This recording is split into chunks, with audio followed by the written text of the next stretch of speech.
yun mga kalapatids, pina-low-fly muna natin yung ibon natin ngayong pa na to. Ayun, so 5 piraso lang sila pang natin panglipad mga kalapatids. Pero is 4 lang talaga dyan ang panglipad natin, so sinama lang natin yung isa. Yan mga kalapatids.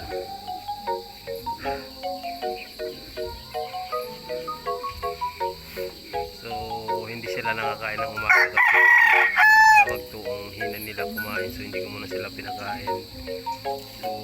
So mamayang gabi, mamayang hapon, tsaka ko sila pakainin para malakas yung kain nila sa sobrang gutom nila mga kalapatids. Yun o.